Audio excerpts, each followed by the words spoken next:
بسم الله الرحمن الرحيم. اللهم لا سهل إلا وجعلته سهلا، وأنت الذي تجعل الصعب إن شئت سهلا. هنتعلم النهاردة مع بعض طريقة عمل الصابون بالنعناع. صابون بالنعناع. أول حاجة هنستخدمها، هنقول الأول المكونات بتاعتنا. وصابون بالنعناع.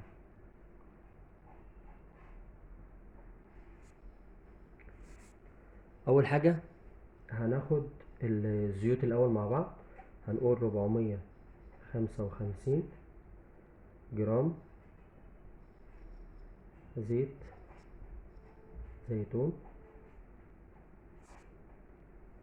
وهنجيب 210 جرام زيت جوز الهند،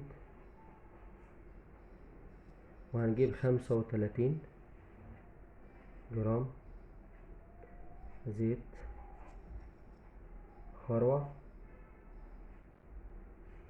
دي كده الزيوت. بعد كده هنخش على المية. هنجيب مية، هنجيب 266 جرام ماء مكتر،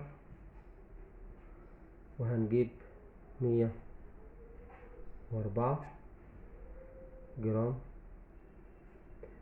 هيدروكسيد الصوديوم.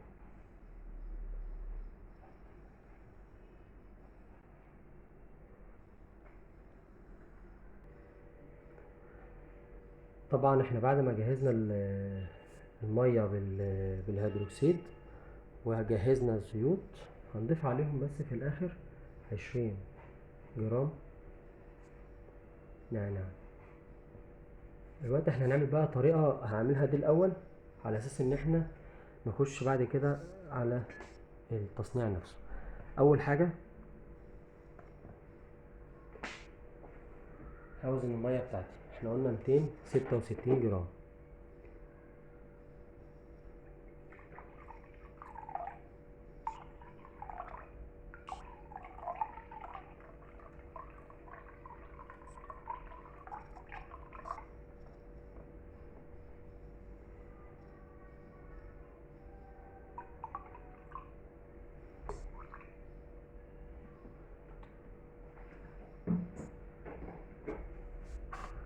هناخد المية كده بتاعتنا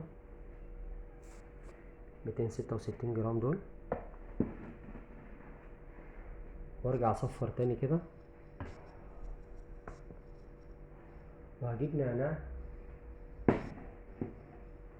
هوزن 20 جرام نعناع.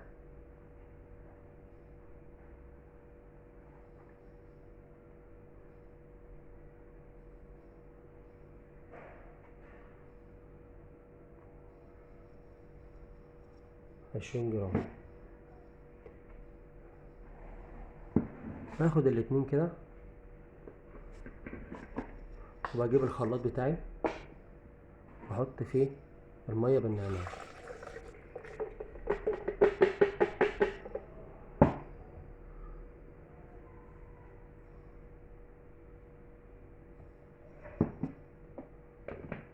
وابدأ ان انا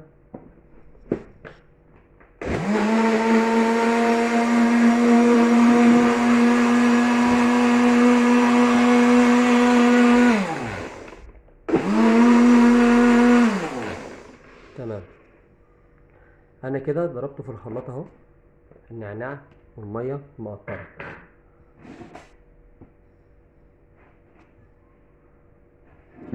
احطها كده بالشكل ده.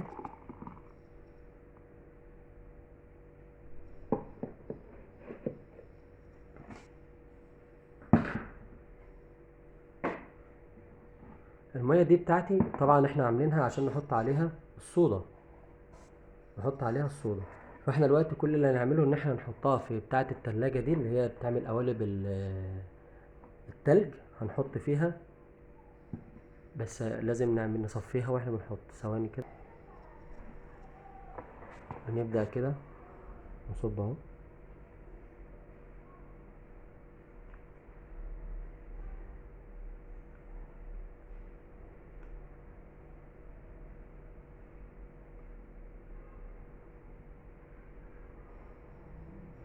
ودول يا جماعة الحاجات المتبقية دي احنا مش هنرميها، الحاجات المتبقية ديت هنضيفها في الاخر بعد ما بنخلص، يعني بعد ظهور الاثر بنقوم حاطين الحاجات دي برضو معانا. احنا كده عملنا 1 2 3 4 5 6 7 8 قوالب اهمت. هنحطهم بقى في الفريزر في التلج لغاية ما يجمدوا خالص، وبعد كده نرجع تاني نكمل الشرح بتاعنا. ورجعنا بعد ما خلصنا القالب بتاعنا، طلع اهو اتجمد بعدين معانا اهو. هنبدأ نحط في الدورق بتاعنا.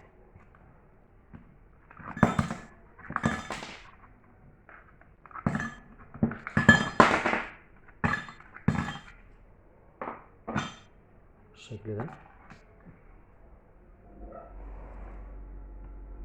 وهنحط عليهم الهيدروكسيد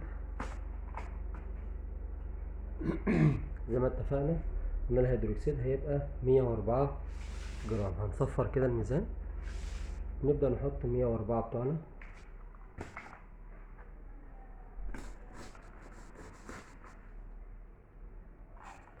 رجاء يا جماعة اللي يشتغل بجوانتي، محدش يشتغل كده بايده زي كده.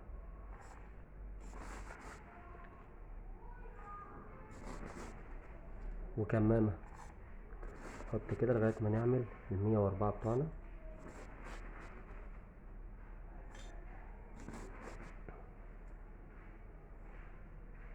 تمام.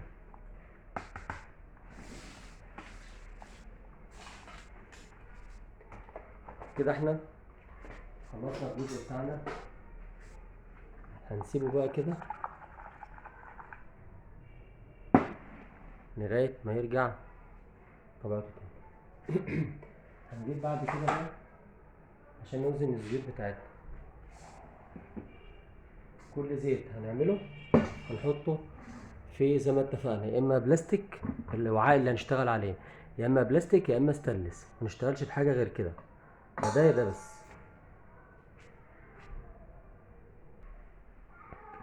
هبدأ اوزن زيت الزيتون الاول. احنا قلنا عايزين من زيت الزيتون 455.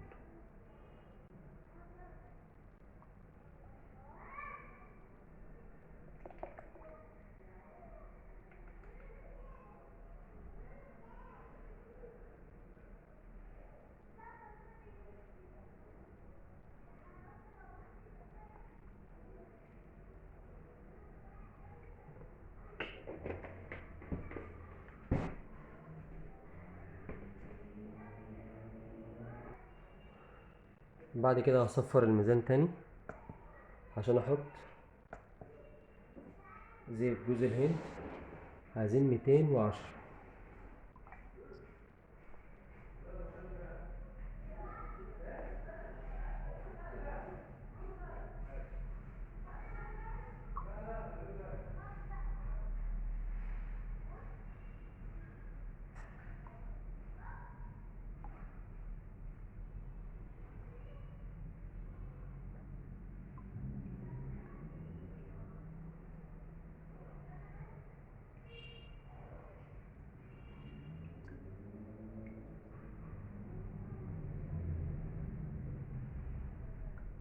ميتين وعشرة نحطهم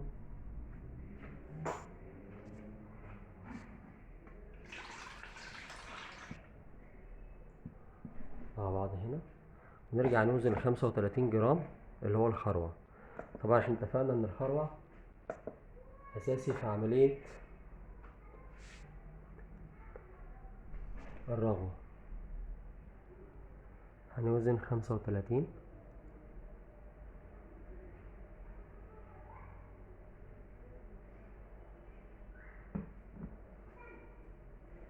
من زيت الخروع. احنا كده يا جماعة حضرنا كل الزيوت اللي احنا محتاجينها عشان نبدأ عملية تصوير. بعد ما حطينا الثلاث زيوت مع بعض كده هبدأ اقلبهم مع بعض. عشان يمتزجوا مع بعض كده.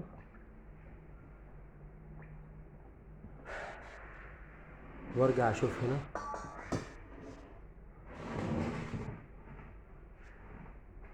من هنا ده بتاعي كلها كده تجانس المية مع هيدروكسيد الصوديوم.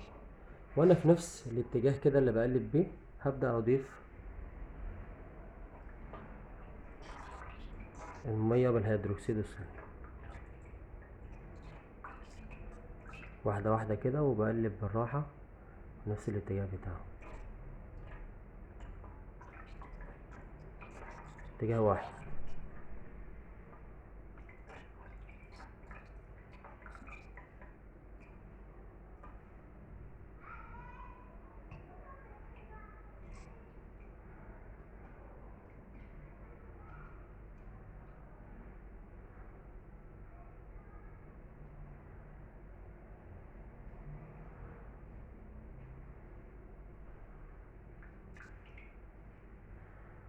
كده تمام اهو. الصابونة يا جماعة وانا بشغل فيه كده ريحته اصلا موجود فيها النعناع، ريحته طالعة قوي. بس احنا برضه هنحط نعناع برضه معاه، زيت نعناع، بس بعد ظهور الاثار برضه.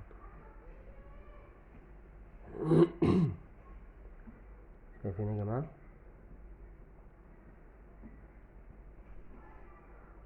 وبعدين ببدأ استخدم البلندر بتاعي.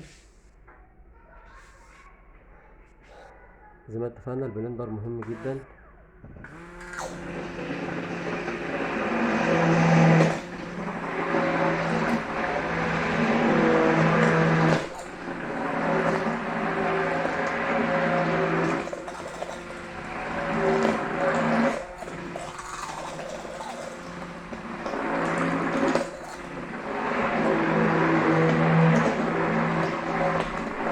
زي ما اتفقنا كويس جدا كده.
وبعدين ببدأ اضيف زيت نعناع كده.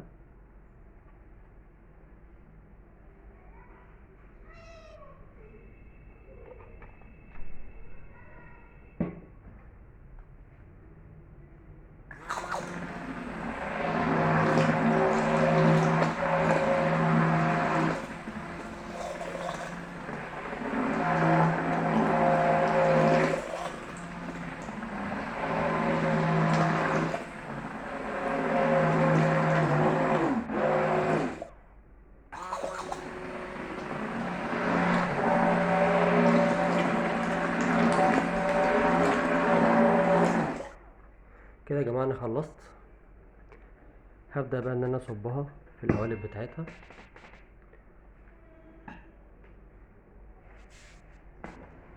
طبعا القوالب زي ما اتفقنا كل واحد بيبقى ليه اشكال معينة جايبها.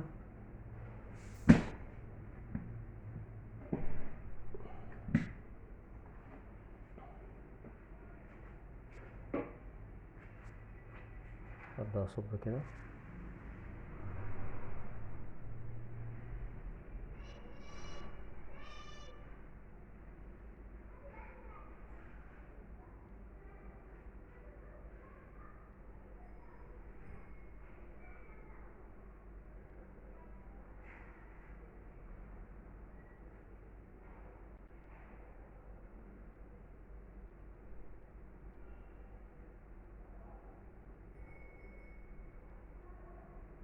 لو انا عايز اضيف لون بضيف لون زي ما انا عايز.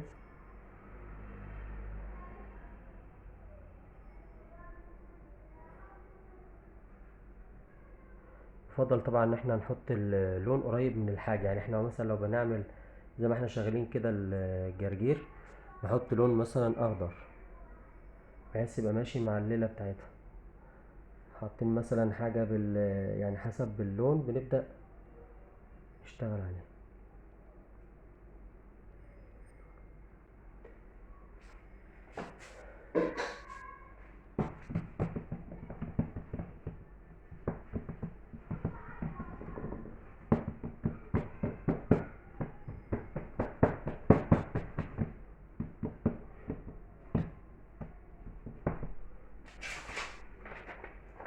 برجع زي ما اتفقنا،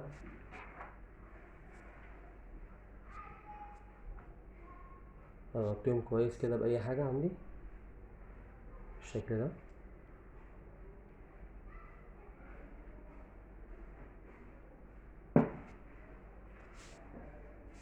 لغاية تاني يوم، وهنرجع ان شاء الله نكمل لما نكشفهم هنبص عاملين ازاي.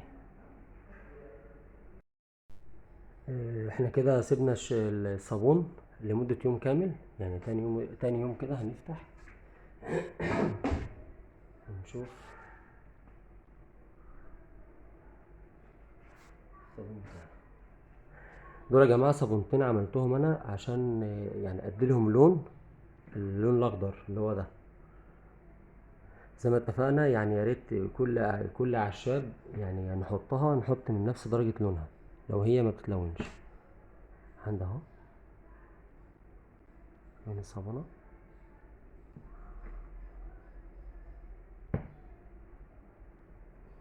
اهي، ده اللي انا اديت لها اللون بتاعها، وده الباقي اهو.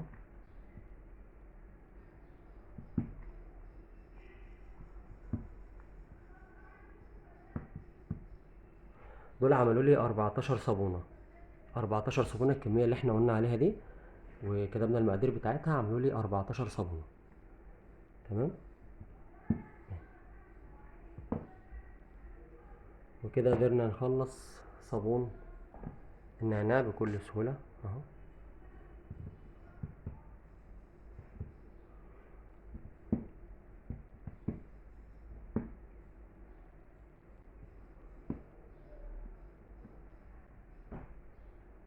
وادي النعناع.